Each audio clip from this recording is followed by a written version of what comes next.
Welcome to The Explainer. Today, we're diving into a really weird paradox in the world of cybersecurity. It turns out the safer we feel online, the more danger we might actually be in. So, let me just start by asking you a question. How are you feeling about your online security right now? I mean, compared to maybe a year or two ago. If you're feeling a bit more confident, well, you're definitely not alone. In fact, a recent national survey shows our confidence is on a really clear upward trend. Look at this. It went from 63% back in 2022 all the way up to a 3-year high of 71% this year. Now, on the surface, that sounds like fantastic news, doesn't it? Well, this is where the paradox really kicks in. While we're all feeling a bit better about navigating the digital world, the threats themselves are getting a whole lot smarter.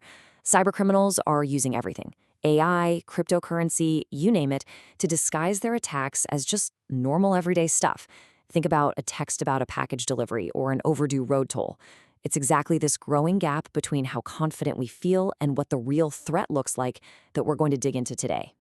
So, if we're feeling more confident, what's the actual real-world impact of these smarter threats? Well, the cost is much, much higher than you probably think. You know, when we think about cyber attacks, our minds usually jump straight to money.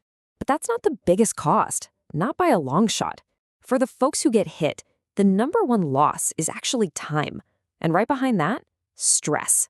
The financial hit, while it's a big deal, actually comes in third. But let's be super clear. When money is lost, it really, really hurts. For the people who did suffer a financial loss, a staggering 88% said the impact was moderate to severe. We're talking about real, meaningful harm here. And when you add up all those individual losses, what do you get?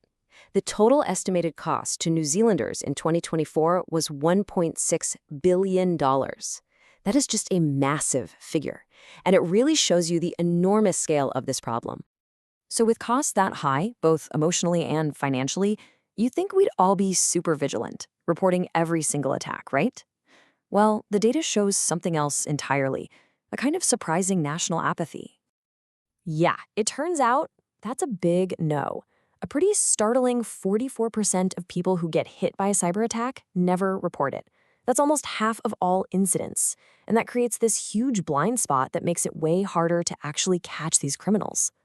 So, why aren't people reporting? Honestly, the reasons are almost as concerning as the number itself. The top reason, at 47%, is people felt it wasn't a big enough issue. And the second, couldn't be bothered. Right there, those two answers point to a really powerful and dangerous force at play: apathy. But this isn't just about people being lazy. The data actually points to a much deeper psychological reason for our collective inaction, and it's something that explains both our rising confidence and our growing apathy. Okay, let's get into what I think is the most fascinating part of this whole story, the psychology behind why we don't act. And it all boils down to this fundamental gap between how we see ourselves and how we see everybody else. Check this out, because this data reveals a huge disconnect. On a personal level, our beliefs are rock solid. Over 90% of us agree, hey, it's important to protect myself. But when we're asked about other people, the picture totally flips. Only 36% of us think other people even know what to do. And that's the core of it, this huge gap between our personal conviction and what we think everyone else is doing. And that disconnect creates this really powerful psychological effect called reverse social pressure. To put it simply, even if you know security is critical, if you look around and it seems like no one else is taking it seriously, it actually makes you less likely to act. And this kicks off a really dangerous feedback loop. So it starts with you. You have a strong personal belief in security, but then you perceive that others aren't really acting on it, so your own motivation starts to drop. You act a little less, which then just reinforces that same perception for the next person. And the result? We all become less safe, and it's all driven by this social misperception.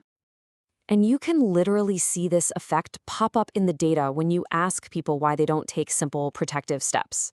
For using a different password for each account, the top reason is, I can't be bothered. That's the apathy. For using strong passwords, it's overconfidence. I feel I'm already doing enough. These are the behavioral symptoms of that reverse social pressure we were just talking about. So here's the crucial point, the main takeaway from all of this. Our greatest weakness in the fight against cybercrime, it might not be our software, it might not be our devices, It's the gap between what we believe individually and what we think we see collectively. Our biggest vulnerability? It's social. Which leaves us with this final question. The data couldn't be clearer. Individually, we get it. We believe security is our responsibility. So if we all believe it's the right thing to do, what's really stopping us from turning that shared belief into our collective reality?